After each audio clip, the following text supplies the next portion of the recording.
बातमी रायगडमधून. रायगडच्या माणगावमधील डम्पिंग ग्राउंडमुळे नागरिकांचं आरोग्य धोक्यात आलंय. धुरामुळे अनेकांना श्वसनाचा गंभीर आजार सुद्धा उद्भवलेला आहे. त्यामुळे इथल्या नागरिकांनी या डम्पिंग ग्राउंडमुळे संताप व्यक्त केलेला आहे. डम्पिंग ग्राउंड इथून हटवावं अशी मागणी इथल्या नागरिकांनी केली आहे. याचा आढावा घेतलाय आमचे प्रतिनिधी अजेश नाडकर यांनी. पाहूयात.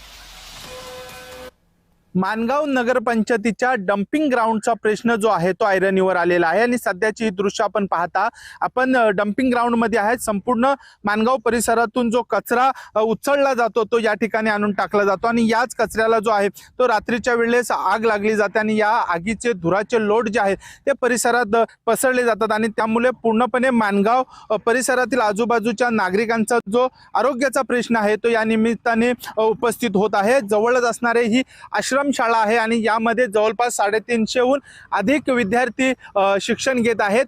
या धुरामुळे या विद्यार्थ्यांना देखील आजाराचा त्रास होतो. सर्दी असेल, खोकला असेल यासारखे आजार जे आहेत ते सातत्याने या विद्यार्थ्यांना होत आहेत आणि त्यामुळे या डम्पिंग ग्राउंडच्या प्रश्नावर कुठेतरी प्रशासनाने जो आहे तो तोडगा काढला पाहिजे आणि यासाठी वेळोवेळी जो आहे तो शाळा व्यवस्थापकांकडून पत्रव्यवहार केला जातो. मात्र अद्यापही या डम्पिंग ग्राउंडच्या बाबतीत ठोस जो आहे तो निर्णय झालेला नाही आणि त्यामुळे कुठेतरी आरोग्याशी म्हणजे विद्यार्थ्यांच्या आरोग्याशी खेळण्याचा प्रकार या ठिकाणी प्रशासनाकडून होतोय का असा खरं तर सवाल या निमित्ताने उपस्थित होतोय.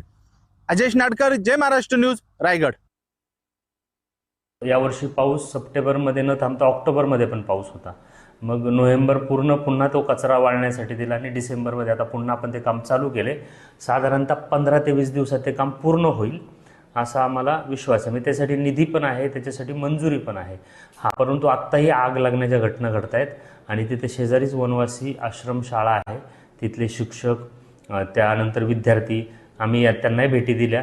त्यांनी अनेकदा ते पत्रव्यवहार केला होता. ज्यावेळेस आपण शासनाकडे पाठपुरावा करत होतो त्यावेळेस त्या शाळेतल्या शिक्षकांची पण इथं पत्र आहेत, मुख्याध्यापकांची पण पत्र आहेत. ही पण वस्तुस्थिती आहे.